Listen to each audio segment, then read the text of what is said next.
CERC అంటారు, central electricity regulatory commission సెకీకి ఒక ప్రశ్న వేసిందట. సెకీని ఆంధ్రప్రదేశ్ ప్రభుత్వము పీపీఏ పవర్ పర్చేజ్ అగ్రిమెంట్ చేసుకున్నప్పుడు 7,000 మెగావాట్స్ మీద అక్కడ అగ్రిమెంట్ ఏంటంటే 2,333 మెగావాట్స్ అనేది అజ్యూర్ కంపెనీ వాళ్ళు ఇవ్వాలి, మిగతాది వీళ్ళు అదాని గ్రూప్ వాళ్ళు ఇస్తారనేది ఏదో ఒక అగ్రిమెంట్ ఉంది. ఈ 2,333 మెగావాట్స్ ఏదైతే అజ్యూర్ కంపెనీ వాళ్ళు ఇవ్వాలో వాళ్ళు తర్వాత దాన్ని విత్డ్రా చేసుకున్నారు.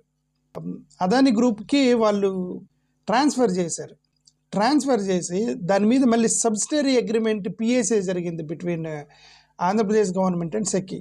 ఇప్పుడు ఈ రెగ్యులేటరీ కమిషన్ దాన్ని ఐడెంటిఫై చేసి సెకీని ఒక ప్రశ్న అడిగింది ఏంటంటే, ఆంధ్రప్రదేశ్ గవర్నమెంట్ సెకీతో అగ్రిమెంట్ చేసుకున్నారు 7,000.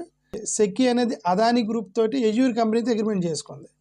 సో ఇప్పుడు ఈ రెగ్యులేటరీ కమిషన్ అడిగిందంటే నీకు ఏ అధికారంతో ఏ పవర్ తోటి మీరు సబ్సిడరీ పీపీఏ సైన్ చేశారు, పవర్ పర్చేజ్ అగ్రిమెంట్స్ మీరు సబ్సిడరీ చేయడానికి, సబ్సిడరీ అంటే ఒరిజినల్ అగ్రిమెంట్ కాకుండా మళ్ళీ ట్రాన్స్ఫర్ చేసి మళ్ళీ దానికి సంబంధించినటువంటి సెకండ్ అగ్రిమెంట్ చేయడానికి సెకీకి ఉన్న రైట్ ఏంటి, ఇది లీగలా కాదా అని చెప్పేసి మీరు ఎక్స్ప్లెయిన్ చేయండి అని సెకీని అడిగిందంట ఈ యొక్క సిఈఆర్సి రెగ్యులేటరీ కమిషన్. ఎందుకు సెకీ అనేది అజ్యూర్ కంపెనీ తోటి అదాని గ్రూప్ తోటి ఈ యొక్క 15.1 దాన్ని వైలేట్ చేస్తూ ఎందుకు అగ్రిమెంట్ చేసుకుంది అనేది కొత్త పాయింట్. ఇక్కడ సెకీ కూడా ఈ యొక్క లిటిగేషన్లో పడబోతుంది అని అర్థం. ఓకే,